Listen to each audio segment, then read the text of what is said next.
Vamos al segundo caso de la responsabilidad derivada de la falta de reconocimiento de filiación.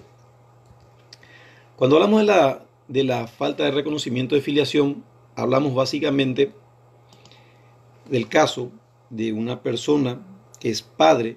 Normalmente en este caso el demandado siempre es el hombre de la pareja, que es padre de una criatura y no le reconoce al hijo habido fuera del matrimonio.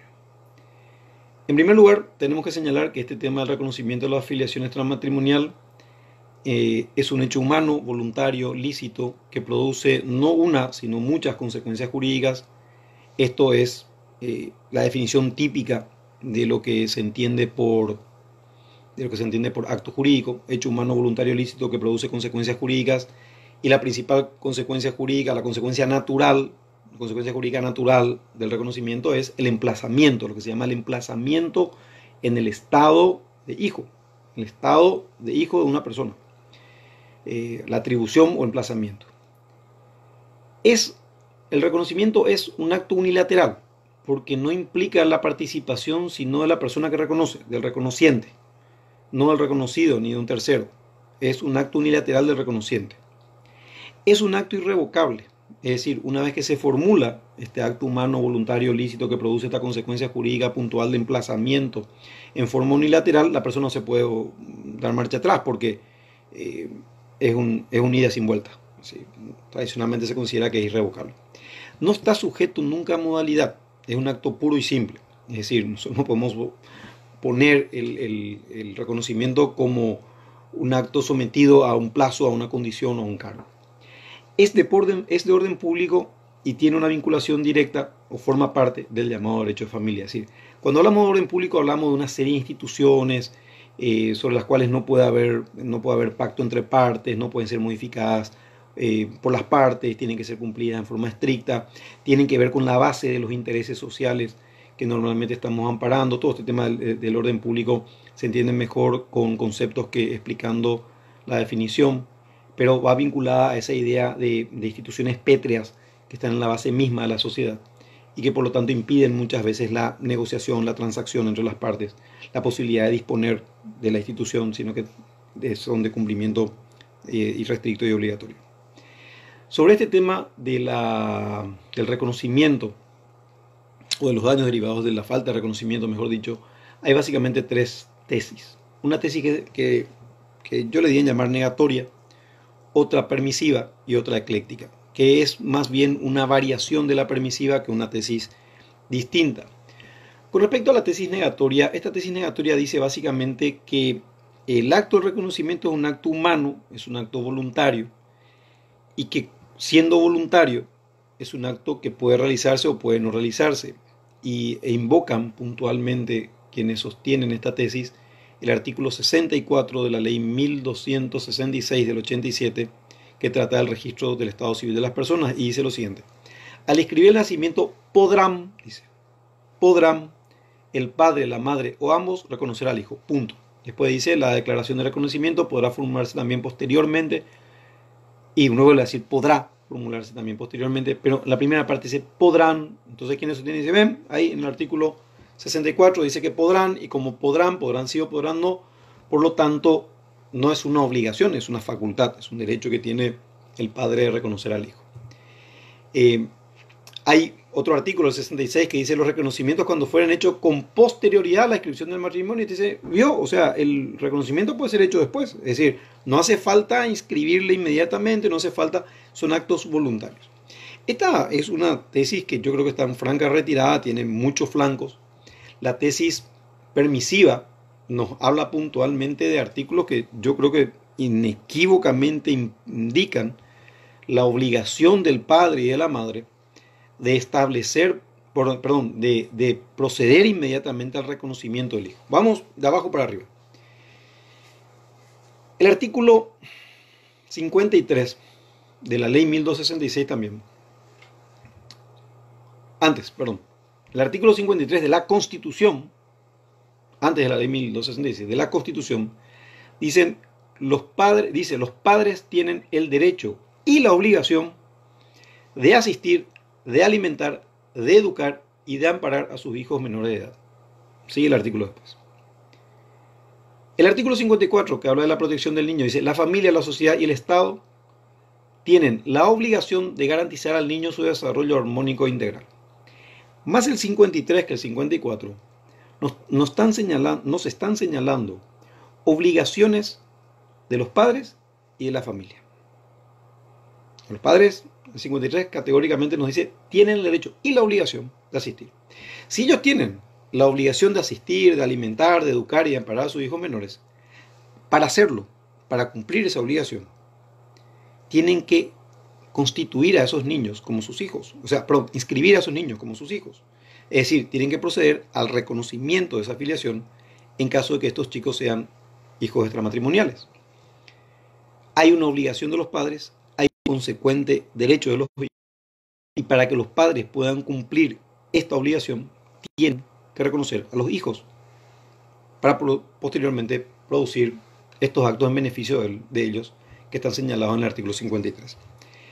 El artículo 53 también, pero de la ley 1266, la ley del registro del Estado Civil, dice: tienen obligación de hacer declaración del nacimiento a los efectos de inscripción a, inciso A, el padre o la madre, y a falta o incapacidad de ellos, el pariente mayor de edad que reside en el lugar de nacimiento, etcétera, etcétera. Y la última parte dice: la declaración de nacimiento debe hacerse dentro de los 30 días en la capital y 60 días en el interior.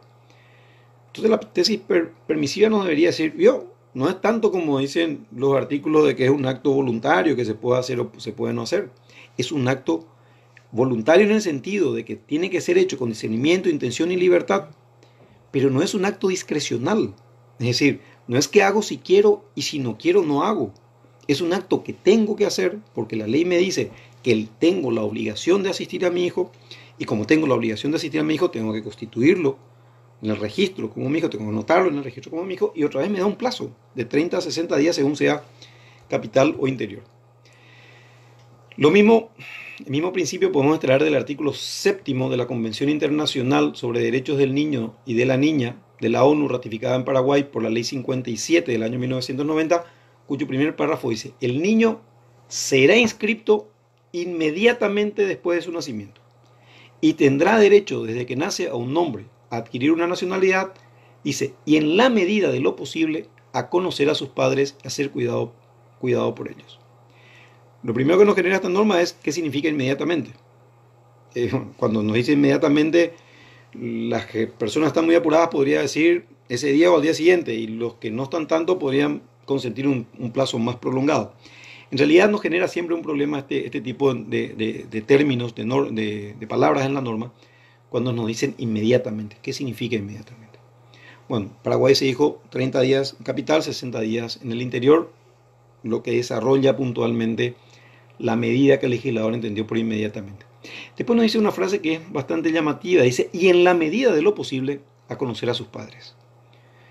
Y uno dice, ¿y qué pasa cuando no es posible? ¿O qué significa cuando no es posible? Interpretando esto en función al interés superior del niño, se tendría que entender que en la medida de lo posible significa básicamente cuando la imposibilidad venga generada por una situación fáctica. Es decir, no es que ellos van a conocer no van a conocer a sus padres cuando sus padres no se quieran dar a conocer, sabiendo sus padres que el chico ha sido concebido y ha nacido. Por lo tanto, esto de en la medida de lo posible, conocer a sus padres tiene que ser en la medida que estén disponibles, que estén cerca, que sean conocidos, el chico tiene que conocer a sus padres. Pero no cuando el padre diga, no, yo no quiero que me conozca porque no quiero que sepa que soy su padre. Entonces, en ese caso, la interpretación debería ser la primera, no la segunda. Tenemos artículos del Código de la Niñez y la Adolescencia. El artículo 18, en el mismo tenor que el artículo 7 de la Convención, dice: el niño y adolescente tienen derecho a la nacionalidad paraguaya, las condiciones establecidas en la Constitución y en la ley, tienen igualmente derecho a un nombre que se inscribirá en los registros respectivos, a conocer y permanecer con sus padres. Como tiene el derecho a conocer y permanecer por sus padres tienen la obligación de reconocerlos para que les conozca como tales. Es decir, hay una obligación implícita dentro de este derecho expreso. A un derecho expreso corresponde una obligación puntual, en este caso implícita dentro de la consagración del derecho. Y a promover ante la justicia las investigaciones sobre sus orígenes que estimen necesaria. El artículo 234 del Código Civil, para ir cerrando las normas que sostienen esta posición permisiva, esta tesis permisiva, dice en su primer renglón lo siguiente: los hijos tienen acción para ser reconocidos por sus padres. Y sigue el artículo. Si tienen acción para ser reconocidos por sus padres, evidentemente sus padres tienen la obligación de reconocerlos, porque si no pueden ser demandados por ese reconocimiento. ¿Para qué llegar al extremo de la demanda? Si el padre puede ir a cumplir la obligación directamente y evitar ser demandado. Pero si no cumple directamente esa obligación, el hijo tiene acción para reclamarle. Es decir, la ley expresamente le está diciendo: podés demandarle a tus papás para que te reconozcan.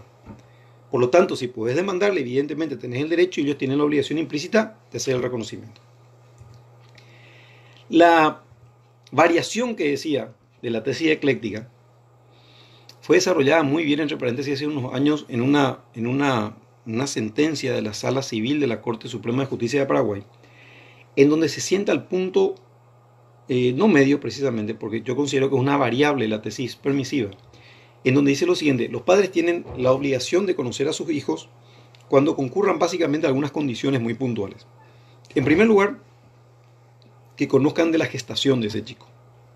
Es decir, que sepan que el chico ha sido concebido, que hayan mantenido algún tipo de relación con la madre de ese chico, repito, en este caso normalmente es el padre que es demandado, que hayan mantenido algún tipo de relación no necesariamente estable con la madre de ese chico, que sepan del alumbramiento de ese chico, del nacimiento de ese chico, y que tengan una noticia o una certeza, o una razonable conocimiento de que ese chico es suyo. Algo que dijo la Corte en ese caso que me pareció muy interesante es que el hecho de haber litigado, no de mala fe, sino simplemente haber disparado los resortes procesales en el juicio de reconocimiento de filiación, porque ese fue un caso que previamente hubo un reconocimiento de filiación y posteriormente hubo una indemnización de daño por falta de reconocimiento.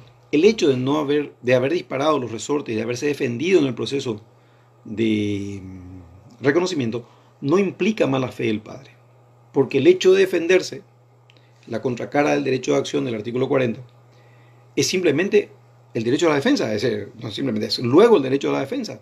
Por lo tanto, no puede ser considerada como un abuso del derecho la defensa que ejerce al padre dentro de ese proceso, siempre y cuando no haya sido abusiva, siempre y cuando no haya sido mala fe y no haya sido declarada así en ese primer juicio de reconocimiento de filiación. De las tres teorías, de las tres posiciones, me parece esta, la ecléctica, como variable de la permisiva, la más ajustada a lo que en justicia debería obrarse. Es decir, yo le voy a obligar a un padre a indemnizar siempre y cuando él de mala fe no cumplió su obligación legal de reconocer. ¿Qué se indemniza en estos casos?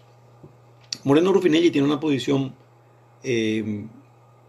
muy fuerte en ese sentido. Él cree que en todos estos casos se indemnizan solo los daños extrapatrimoniales, es decir, daños morales, no se indemniza otra cosa. En cuanto al daño moral, la doctrina y la jurisprudencia también está de acuerdo en que se concede por privación del derecho al patronímico, al apellido, a conocer la identidad real, biológica, a la consideración pública de ser tratado como hijo de, a los daños por la privación de la figura paterna. Todo esto en el ámbito de la situación de rechazo al hijo. Se concede este daño moral por estos sufrimientos, estos daños a la imagen, estas perturbaciones espirituales que produce puntualmente. Y, repito, Moreno está de acuerdo con esto.